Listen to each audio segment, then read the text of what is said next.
Heading में डालेंगे बेटा reduction of general equation two standard form.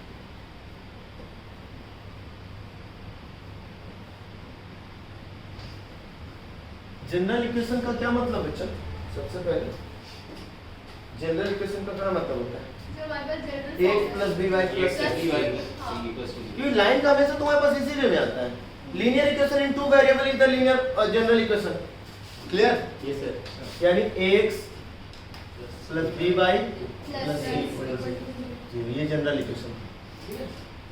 अच्छा, एक बात और मेरे प्यारे बच्चों, हमेशा एक चीज को ध्यान रखें। अगर आप लोग का वहां हो गया तो यहाँ आ गया, बाद में बात करेंगे। अगर मैंने बोला, ये बहुत इंपॉर्टेंट मैटर होता है, बार बार समझ तो जाते हो लेकिन दिक्कत ये होता है, इफ अ पॉइंट, इससे थोड़ा सा हट के लेकिन यहाँ पे light, if a point alpha comma beta lies on line x plus b y plus c equal to 0, ये इसी पे नहीं, किसी पर भी या किसी कर्व पर भी लाई होता है, तो क्या करेगा ये?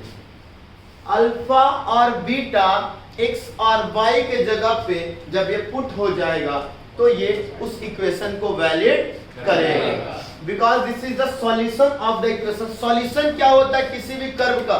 इस कर्व का नहीं बेटा, जिस पॉइंट से कोई भी कर्व पास कर रहा है वो पॉइंट उसका सॉल्यूशन हो गया। सॉल्यूशन का मतलब उनकी वैल्यूज x और y के जगह रखने पे वो इक्वेशन को सेटिस्फाइड करेंगे। इक्वेशन को सेटिस्फाइड करेंगे, that means LHS is equal to RHS। Is that clear? Yes sir.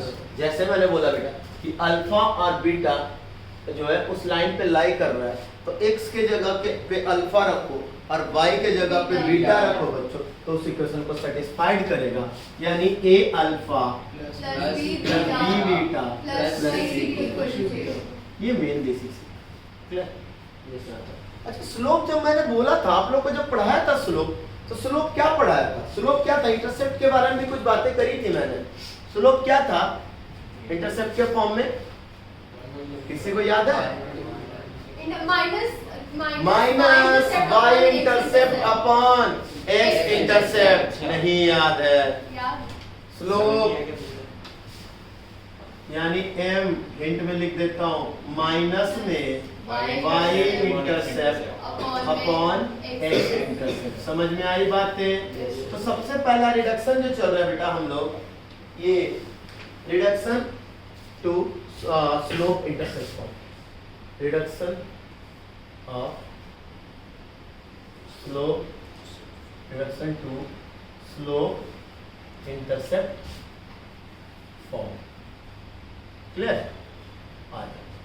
Slope intercept form में बेटा ज्यादातर हम लोग क्या बोला है मैंने, हमेशा किस पे चलते हैं? y equal to mx plus c। Clear? अच्छा, यहां से पहले एक बात और करता हूं, यहां से बताना x इंटरसेप्ट, सॉरी यार लिखने का नहीं बेटा, अभी लिखने का नहीं बच्चा, ये लाइन है, इसका x इंटरसेप्ट बताओ क्या होगा? फ्री में कौन कौन मुक्का खाएगा? ए बोलने वाले कौन कौन? एक्स इंटरसेप्ट के लिए y को किसके इक्वल रखिए? 0। तो ये 0, x plus c equal to 0, x equal to minus c, x equal to minus c by a. Sorry यार, समझ में आया? एक बार लिख देता हूं, नहीं समझ में बेटा डायरेक्टली ना बोलने का। X plus 0 plus c equal to 0, x equal to minus c, x equal to minus c by a. समझ में आया? yes, जब y 0 रख देंगे, अब सर ये y 0 रखने कॉन्सेप्ट क्या है बेटा? तो सर y 0 का मतलब वो x एक्सिस पे टकरा रहा है तभी y 0 है, और x एक्सिस पे टकरा है देन x कोऑर्डिनेट जो होगा वही क्या हो जाता है? इंटरसेप्ट। हाँ, तो क्या हो गया? माइनस सी बाई ए चलेगा। अच्छा, उसी तरीके से बच्चा y इंटरसेप्ट के लिए b by plus c equal to 0, यानी माइनस सी बाई बी, है ना? इसे इरेज कर दूं क्या? ठीक है। तो स्लोप अभी जो मैंने बोला था, स्लोप जो मैंने बोला था, यानी स्लोप के लिए ध्यान से यहां से भी देखो, क्योंकि यही बातें यहां ला रहा हूं, यही बातें मैं यहां लेके आ रहा हूं। तो स्लोप बोला था y इंटरसेप्ट माइनस में माइनस सी बाई बी और माइनस में सी बाई ए चलेगा। सबसे नीचे वाला सबसे ऊपर चला जाता, बीच वाले से मल्टीप्लाई होता है, c into a upon c into b, क्या बच गया माइनस में ए बाई बी। क्लियर? यानी slope is equal to minus में x coefficient upon y coefficient. चलेगा? Yes sir. हाँ या ना? Yes sir. कोई दिक्कत यहाँ तक तो बोलो। नहीं। Slope is equal to minus में एक्स का कोफिशिएंट अपॉन वाई का कोफिशिएंट। क्लियर हो? Yes sir. पक्का? Yes sir. ठीक है। आज हाँ बच्चे x कोएफिशिएंट इसका मतलब y इंटरसेप्ट हुआ, एक्स कोफिशिएंट मतलब बाई इंटरसेप्ट ना बच्चा, मतलब x intercept minus c by a देखा जाएगा। सिर्फ ये ए पूछ लो। नहीं वो ऊपर से फॉर्मूला है उसमें सेम तो बात होगी माइनस नहीं तो बाई इंटरसेप्ट का मतलब क्या हो गया बेटा, सी भी तो था नीचे, तो सी तो कट गया, वो अलग बात है ना, चला गया। समझ में आई बात? हाँ ये पता है किससे कंपेयर कर रहा है, इससे कंपेयर कर रहा है। रेशियो में कभी कंपेयर मत करना, इक्वल टू रहे ना तो कंपैरिजन में डालना, रेशियो में मत डालना। नहीं नहीं रेशियो में दिक्कत हो जाए, क्योंकि 4/3 is also equal to 8/6। Yes clear? ठीक है। कोई दिक्कत यहाँ तक? सर ऊपर वाली रेशियो है नीचे वाली वैल्यू है। दोनों रेशियो है बेटा, हाँ this and this both. Clear? अब आइए बच्चा यहाँ से भी देखते हैं, उसके बाद उसकी कुछ बातें करूंगा। और जो मैंने आप लोगों को कुछ दिन पहले भी बताया था प्यारे बच्चों कि स्लोप डायरेक्टली हिट करूंगा स्लोप से इक्वेशन बनाने के लिए। कुछ याद है Vivek ji? Yes sir. Good, तुम्हें भी याद है? ठीक है, आ जाओ। स्टैंडर्ड फॉर्म क्या है बेटा? x plus by plus c equal to 0। ठीक है? और लाना किसमें है दोस्तों, ध्यान से समझेंगे। y equal to mx plus c। c जहां पे क्या है मेरे प्यारे बच्चे? y intercept. और स्लोप क्या है बच्चा? m। क्लियर यहाँ तक? अगर यहाँ से इस फॉर्म में चलना चाह रहा हूं तो देखो, सिर्फ y को इधर रखना है सर, बाकी सब उधर जाएगा। तो जब पहले प्लस माइनस में पहले उसको इधर भेजिए, तो भेज दीजिए। अच्छा इस c में और इस c में थोड़ा सा तुम कंफ्यूज हो रहे हो ना, मत होना। मैं इसको थोड़ा सा बड़ा लिख देता हूँ, देखो ऐसे लिख देता हूँ। अब कंफ्यूज हो जाएंगे सर। अब जी लगा अब इससे ज्यादा क्या डी लग रहा है? सर वो ओम लग रहा है डेटा। हाँ? बस ठीक है सर, सर, अरे बड़ा लिख लो, लो। हां बस बस फिर भी सही है। ठीक हो? ठीक है? अब आ जाते हैं बच्चा, बी वाई एक तरफ रखते हैं बच्चा, तो माइनस ए एक्स माइनस सी चलेगा? Yes sir. तुम्हें इधर सिर्फ y रखना है ना दोस्त, हाँ। तो देखो y is equal to minus a by b into x plus minus c by b. अब ध्यान से तुम देखो वहां y इंटरसेप्ट क्या था? Minus c by b. यहाँ पे c मतलब क्या है? अच्छा चलो इसको पूरे अच्छे से लिखता हूँ। c है बेटा माइनस में constant upon coefficient of x। चलेगा? Coefficient of x। इसमें कांस्टेंट कोफिशिएंट ऑफ y। चलेगा ना? Yes sir. सेम यहाँ पे देखो आ गया। x y इंटरसेप्ट निकालना है, माइनस करके कांस्टेंट अपॉन y का कोफिशिएंट। x इंटरसेप्ट निकालना, माइनस करके कांस्टेंट अपॉन x का कोफिशिएंट। क्लियर है? तो यहां से बेटा अगर इसको और इसको कंपेयर करें, compare with y equal to mx plus c, तो क्या हो जाएगा बेटा? m is equal to minus a by b. वहां से भी हमने यही बातें करी थी, यस सर। यानी m यानी स्लोप इक्वल टू माइनस में coefficient of x upon coefficient of y। चलेगा? Yes sir. कोई दिक्कत तो नहीं यहाँ पे? No sir. y intercept is equal to minus c by b। Minus constant term upon coefficient of y। चलेगा ये भी? Yes sir. ये जनरल देखो, तुम्हारे पास डायरेक्टली जनरल फॉर्म दिया हुआ है, अब तुम्हें डायरेक्टली हिट करना है यहाँ पे, तो वो तुम बार बार उस तरीके का फॉर्म लिख के तो नहीं करोगे ना, दिमाग में आएगा फटक से कर लेंगे। x इंटरसेप्ट के लिए क्या लिखे? Minus constant upon coefficient of x। x। चलेगा? Yes sir. Jessica and Shaurya बच्चा बताओ बेटा, आप दोनों सबसे पहले। थोड़ा आ रहा है ना, बहुत ज्यादा की बात मैं एक्सपेक्टेशन भी नहीं कर रहा अभी आप दोनों से। बेटा जैसिका क्लियर है? बस हाँ, जैसे बच्चे अब एक इक्वेशन ले रहा हूं, जैसे दिया बेटा 2x plus 3y is equal to 4। 2x plus 3y is equal to 4। तो इसका स्लोप बताओ, पहले x इंटरसेप्ट बताओ बेटा। x इंटरसेप्ट चलो -4 इक्वल टू, देखो बेटा कांस्टेंट टर्म तीनों एक साइड में ही रहा है। -4/2 लीनियर इक्वेशन का मतलब एक मिनट, RHS को 0 रखेंगे हमेशा, तब उसको लीनियर बनाएंगे। आ गया ax plus by plus c, जिसमें a कितना 2, a मतलब कोएफिशिएंट ऑफ x, a मतलब coefficient of x is equal to 2, b मतलब coefficient of y coefficient of y यानी 3, c मतलब कांस्टेंट टर्म। समझ में आया यहाँ तक? आप लोगों ने 10th में पढ़ा है यार ये सब, है ना? बहुत अच्छे से क्लीन होना चाहिए। तो अब आ जाओ slope sir minus a by b, यही ना? हां -2 minus 2/3 coefficient of x upon coefficient of y। Coefficient of x कितना? 2 यानी -2/3 चलेगा। Yes sir x intercept minus constant upon coefficient of x। जिसका कोएफिशिएंट चाहिए, जिसका इंटरसेप्ट चाहिए, कांस्टेंट के नीचे उसी के कोएफिशिएंट से डिवाइड कर दो। माइनस कांस्टेंट का माइनस में -4 अपॉन 2 यानी क्या हो गया 4/2 यानी 2 चलेगा। y इंटरसेप्ट के लिए minus constant coefficient of y चलेगा। यस सर तो क्या हो जाएगा मेरे प्यारे बच्चों? माइनस और माइनस 4/3 माइनस में -4 अपॉन 3 4/3 ओके। यस सर अब इसको अगर तुमसे बोले कि भाई उस फॉर्म में लिखो तो क्या लिखते हैं? y equal to slope into x, slope into x plus y intercept. Real formula यही हुआ ना बेटा, y equal to mx plus c का।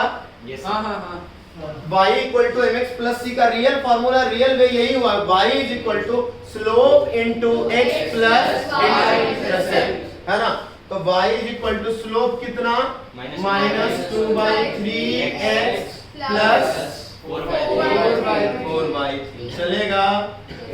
यहाँ तक में कोई दिक्कत? नो सर अब ध्यान से देखो बच्चा कि स्लोप में कौन आ रहा है? स्लोप में ऊपर में कौन है? -2 किसका कोएफिशिएंट? और नीचे क्लियर? यस सर तो देखो जब भी स्लोप से डायरेक्ट फॉर्म पे चलना हो, ध्यान से सुनो करने वालों आगे, न्यूमरेटर को x के साथ मल्टीप्लाई कर देना, डिनोमिनेटर को y के साथ, और साइन किसी एक का चेंज कर देना, a और b में से किसी एक का चेंज कर देना। ज्यादातर b को ही चेंज कर देना, क्लियर? ज्यादातर b को ही चेंज कर देना। और क्या करना, देखो जैसे स्लोप में तुम्हारे पास दिया है, डायरेक्ट स्लोप से डायरेक्ट हिट करने जाऊंगा मैं लाइन को, इक्वेशन तो m इज इक्वल टू, मान लो तुम्हारे पास दिया सर p/q। अब सर इससे इक्वेशन बनाना है मुझे, क्या बनाना है?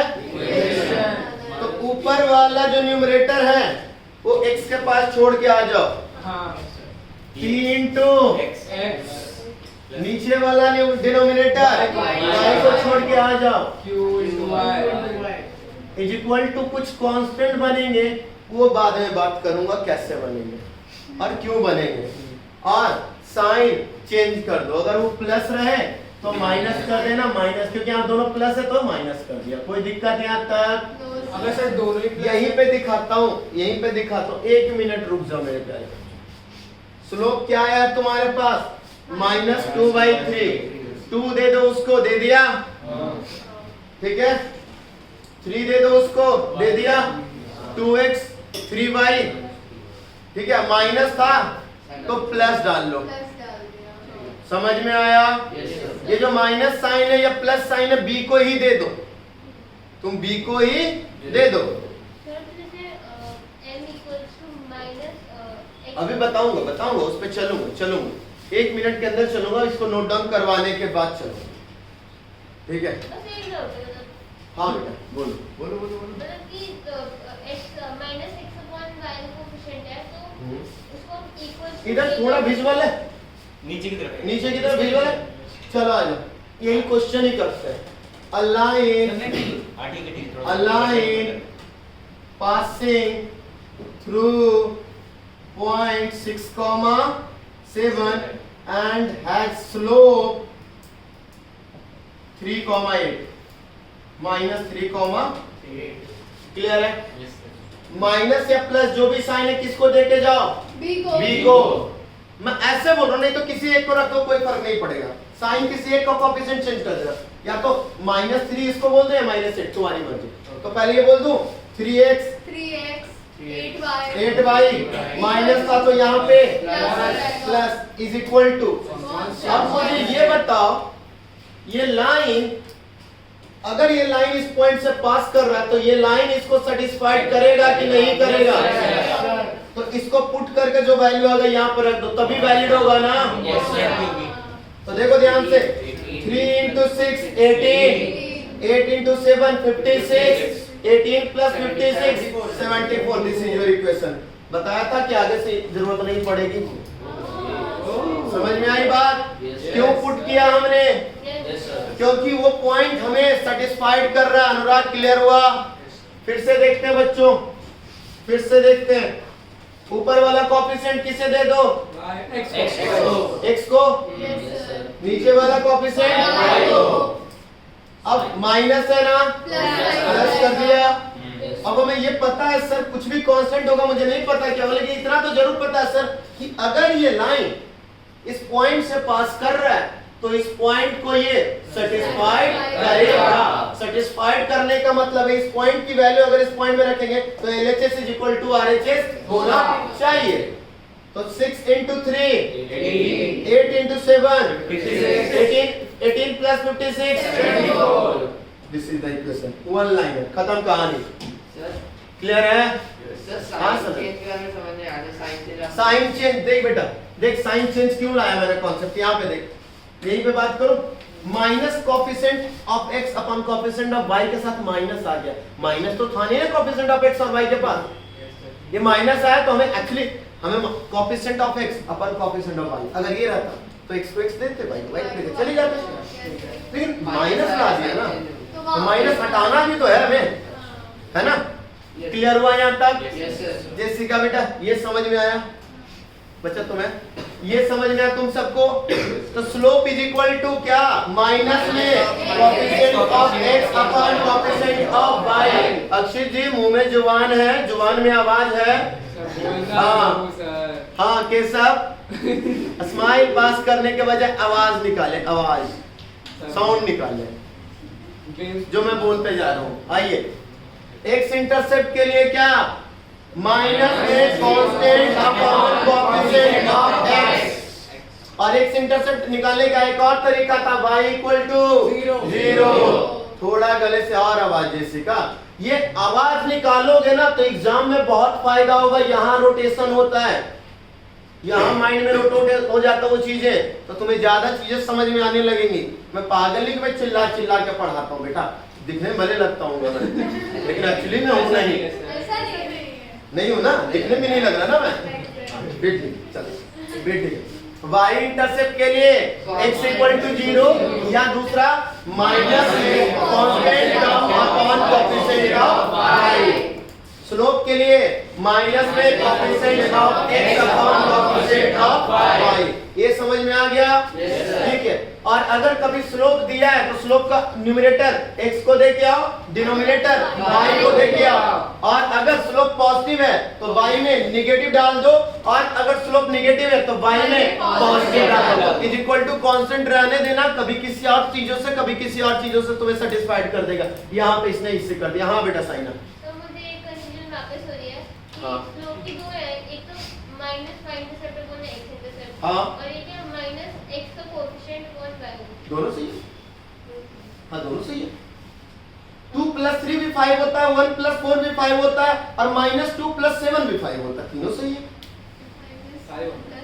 -2 plus 7 भी 5 होता है।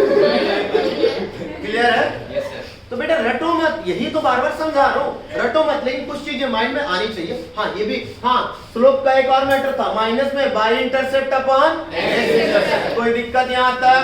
पॉज करो बेटा इसको, चलिए तब होगा जब इंटरसेप्ट गिवन है। हाँ देखो एंगल बिटवीन टू लाइंस हमने पढ़ा था, तो मान लो दो लाइंस बच्चा, दो लाइंस अगर हम लोग रख ले a1x plus b1y plus c1 equal to a2x plus b2y plus c2 equal to, इसका स्लोप क्या होगा बेटा a1 माइनस में a1 बाई b1। कोई दिक्कत? कोएफिशिएंट ऑफ x1 और कोएफिशिएंट ऑफ y1, ठीक है। m2 का क्या हो जाएगा मेरे प्यारे बच्चे? माइनस a2 बाई b2, यानी coefficient of x upon coefficient of y और आगे माइनस, है ना। Yes sir. Angle between two lines का कॉन्सेप्ट हमने शायद पढ़ा था, अगर तुम्हें याद हो तो शायद पढ़ा था, वैसे तो तुम लोग को कुछ ना याद है किसी को? शिवांश, मेरे को याद है। नहीं तुझे नहीं, रुकना देख और देख। साइना, क्या होता है बेटा एंगल बिटवीन टू लाइंस?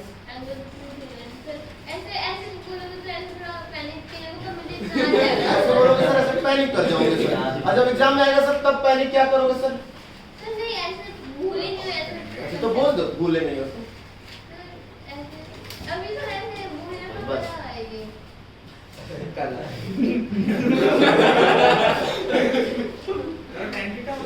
अनुराग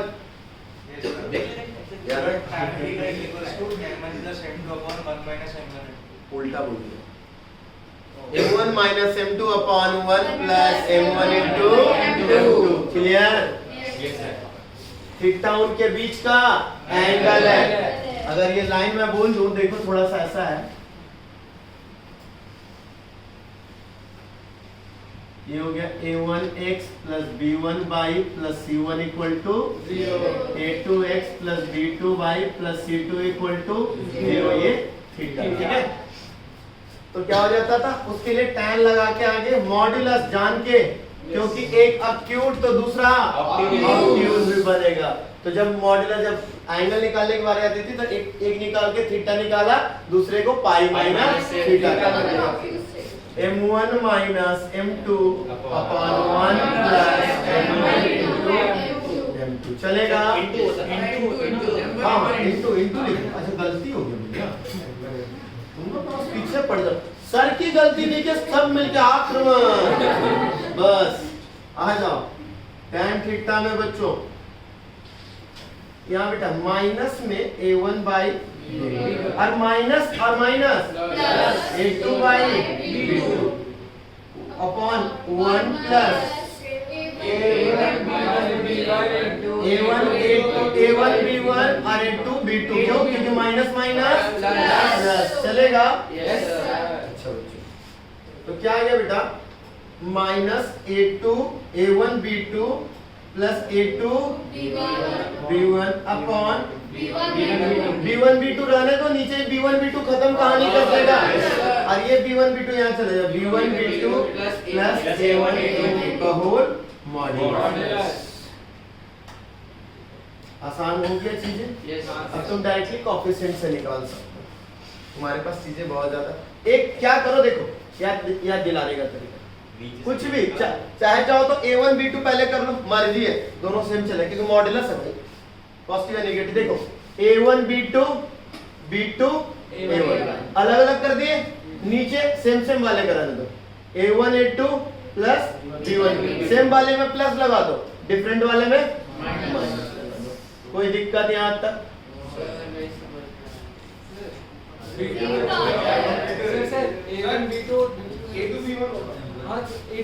a2 b1 मान लो ये दे देगा 8 माइनस 3 5 हो गया, यहाँ दे देगा माइनस 8 प्लस 3 माइनस 5 का भी मॉड 5, इसलिए मैंने तो फिर वही लिखो या फिर वही लिखो, हाँ वही।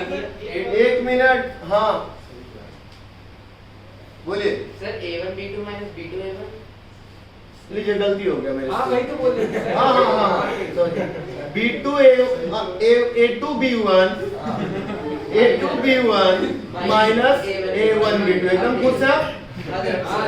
एकदम बहुत अच्छे खुश रहिए। मॉडुलस में है भाई, -3 का मॉड रखो या 3 का मॉड रखो, क्या दिक्कत है दोस्त? यही तो समझाना चाह रहा हूँ। क्लियर? तुम लोग को इतनी बेसिक चीजें बतानी पड़ती, चलो कोई बात नहीं, बेसिक से ही, लेकिन हर चीजें पूछते ही चलना, ये चीजें बहुत स्ट्रॉन्ग कर देंगे तुम्हें। रीजन समझ में आ गया? कुछ भी रख दो। हाँ, M2 - M1 लिखते तब भी सेम आता। M2 - M1 लिखते हाँ, हैं। formula हाँ, मॉडुलस है बेटा, कौन पहले आएगा? देखो ये डिसाइड किसने कर दिया कि ये पहले होगा, ये पहले होगा? वो तो मर्जी है ना। तुमने इसको L1 ले लिया, तुमने इसको L1 ले लिया, तो मॉड से बाहर आएगा पॉजिटिव, मॉड में रहेगा तो पॉजिटिव ही होगा। M2 - M1 करो, या देखो बेटा 7 - 4 का मॉड, 4 - 7 का मॉड, क्लियर है? Yes. समझ में आई बात है?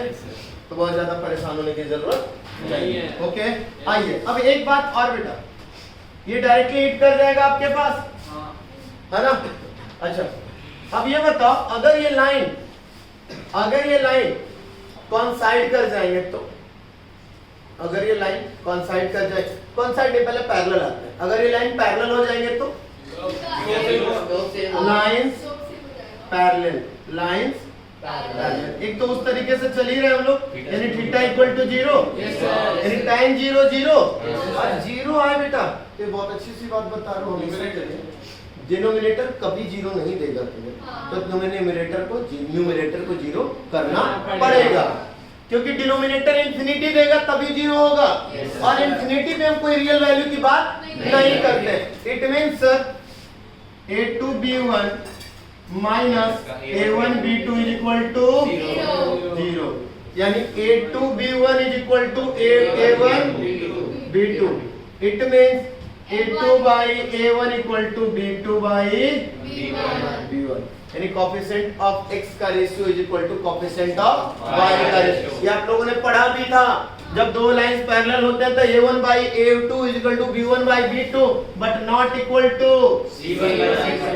पढ़ाया था किसी जमाने में?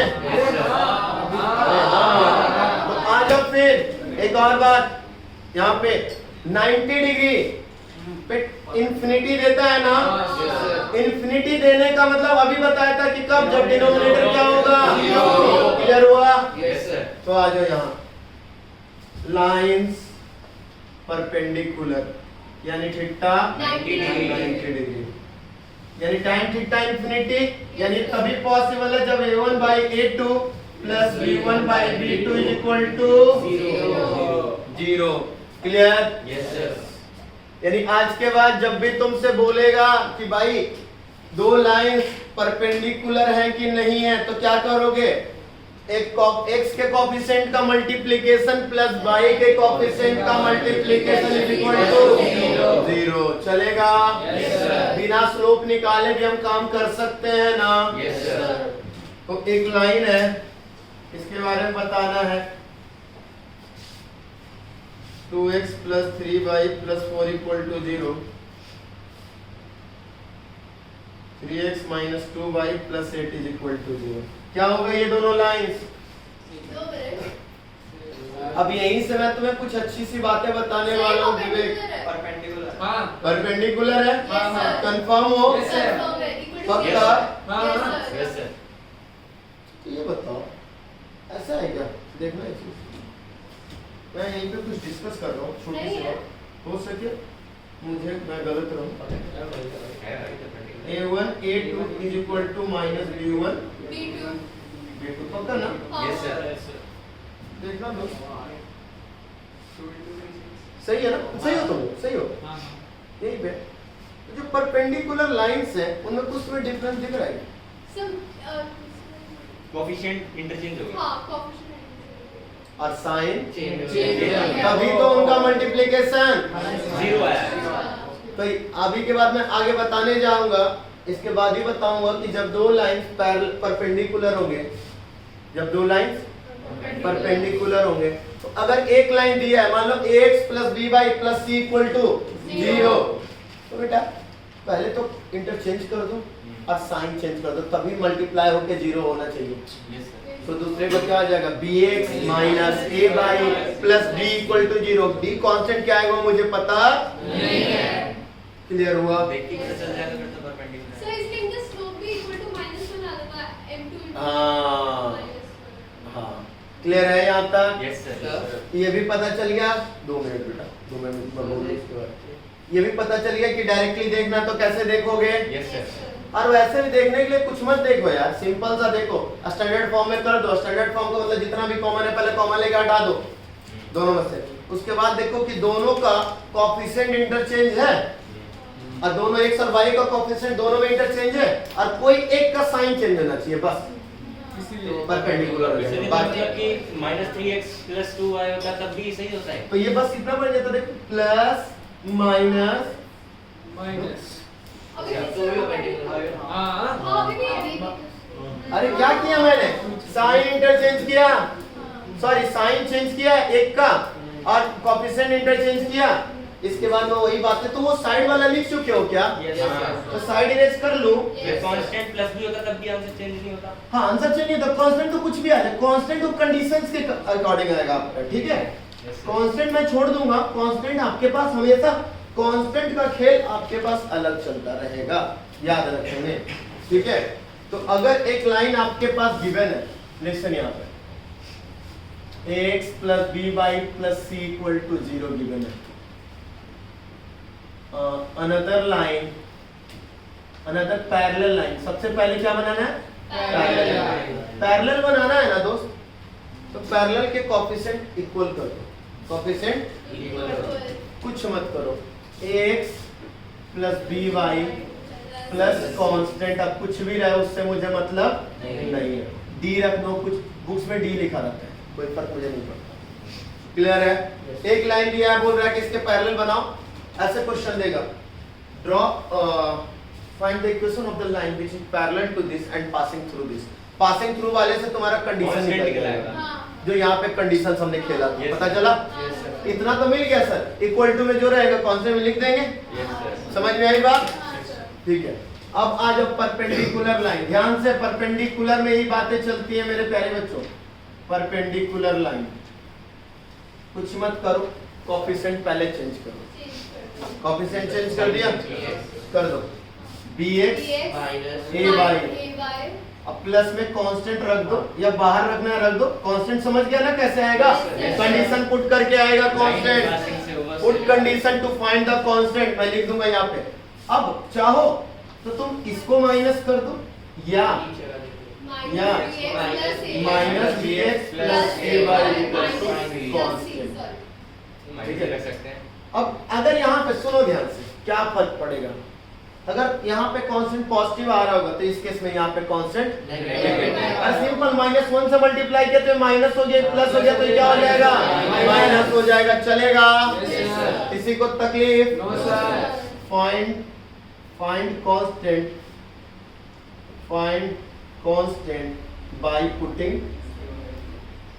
Line passing through it. Condition, जो भी कंडीशन देगा बेटा, कई बार लाइन पासिंग थ्रू नहीं देता, बहुत सारी चीजें देता है। आइएगा, एक क्वेश्चन यहीं पे चल रहा है बच्चा, 2x + 3y + 4 = 0, find the equation of line which is passing through -7, 8 and is first parallel, a second perpendicular, जो भी है, दोनों केस में एक ही लाइन से पास कर रहा है। ये तो अलग अलग क्वेश्चन। सबसे पहले सर पैरेलल है ना, पहला इक्वेशन बना लेते हैं, 2x + 3y चलेगा, इक्वल टू कांस्टेंट में लिख देते कुछ भी, इधर लिखोगे तो इधर लाके माइनस कर देना, क्या फर्क पड़ता है। -2 × 7 + 3 × 8 यानी -14 + 24 यानी 10, यानी 2x + 3y। सर माइनस से करेंगे ना, एक ही बात अच्छा प्लस, अच्छा इधर करते हैं ना, चलो हाँ, -10 = 0 चलेगा मेरे प्यारे बच्चों? ये पैरेलल लाइन का बना। हाँ दूसरा आता है परपेंडिकुलर के लिए, तो सर 3x माइनस 2y। मैं ना मेरी आदत हो चुकी है, मैं पहले को पॉजिटिव ही लेके चल लेता हूँ, इसलिए Yes, sir. तो ऐसा होता नहीं है, मतलब तुम्हारी मर्जी है, तुम्हें क्या करना है। इज इक्वल टू प्लस है। आ जाओ बेटा -21 -16 प्लस अच्छा ठीक है। -21 -16 यानी -30। क्लियर हो गया? 3x - 2y + 37 कोई पंगा है? कोई भी एक लाइन दिया हुआ तो उसके पैरेलल बना लेंगे, कोई भी एक लाइन दिया तो उसके परपेंडिकुलर बना लेंगे। पैरेलल में कोएफिशिएंट सेम रखना, बट लास्ट में कंडीशन पुट कर लेने का। परपेंडिकुलर में कोएफिशिएंट चेंज करने का और किसी एक कोएफिशिएंट का साइन चेंज। ये सीधा स्लोप वाली बातें नहीं कर रहा है क्या? स्लोप की तरह ही कोएफिशिएंट दे दो, न्यूमरेटर को x को न्यूमरेटर दे दो, y को डिनोमिनेटर दे दो और एक का साइन चेंज कर दो, यही कर रहा है। ठीक है, अब जब दो लाइन दिए हुए हैं आपके पास, जब दो लाइंस आपके पास दिए हुए हैं तो कैसे पता चलेगा कि दोनों लाइंस परपेंडिकुलर है? तो उनके कोएफिशिएंट का multiplication plus coefficient of x का product plus coefficient of y का प्रोडक्ट इज इक्वल टू 0, यानी a1 * a2 + b1 * b2 equal to 0। और वैसे भी देखना भाई, तो सबसे पहले तो कभी-कभी ऐसे नहीं देगा, कभी-कभी क्या करेगा -6x + 4y - 16 इक्वल टू 0। तो देखेंगे कि सर 2 तो सबसे कॉमन हो रहा है ना, तो इसको स्टैंडर्ड फॉर्म में जब तक बन रहा बना। क्लियर? खास करके इन दोनों को जरूर देखना, इन दोनों में अगर कुछ कॉमन है, इसमें मान लो दे दे -9x + 6y -8 है, तो कॉन्सेप्ट तो कुछ भी हो, कॉन्सेप्ट में मुझे मतलब नहीं है, लेकिन इन दोनों में कुछ भी कॉमन है तो इसको पहले हटा दिया। अब देखा कोएफिशिएंट चेंज है सर और एक का साइन चेंज। कॉमन तो तीनों में से लोगे ना? हां कॉमन तो तभी लोगे ना जब तीनों में से होगा। कॉमन तो तीनों में से ले लेना, लेकिन हमें फोकस किन दोनों पे करना है। तो फिर अगर इन दोनों में से कॉमन बन रहा और कोएफिशिएंट में से डिवाइड हो जाएगा, तो उससे क्या फर्क पड़ रहा है? कॉन्सेप्ट तुम्हारे पास फिक्स थोड़े ना, कॉन्सेप्ट हर जगह जैसे पॉइंट चेंज करोगे कॉन्सेप्ट कुछ और चेंज हो जाएगा। ठीक है, क्लियर हुआ? लेकिन ये कंडीशन तो चेंज नहीं होगा ना कि परपेंडिकुलर है। समझ में आई बातें? किसी को तकलीफ यहाँ तक? हमने क्या क्या पढ़ा? सबसे पहले पढ़ा sir angle between two lines. एक तो सबसे पहले ये था sir m2 - m1/1 + m1 * m2 का mod is equal to tan theta. अब फिर हमने चेंज किया कि सर उतना नहीं बार-बार कर सकते, तो हम ऐसे कर लेते हैं। क्या किया भाई? a1 b2 - a2 b1/a1 a2 + b1 b2 का mod is equal to tan theta. Clear? उसी में जब पैरेलल थे तो न्यूमरेटर 0 और जब परपेंडिकुलर थे तो डिनोमिनेटर 0। किसी को यहाँ तक डाउट? No sir. चलिए नोट इट डाउन। रिडक्शन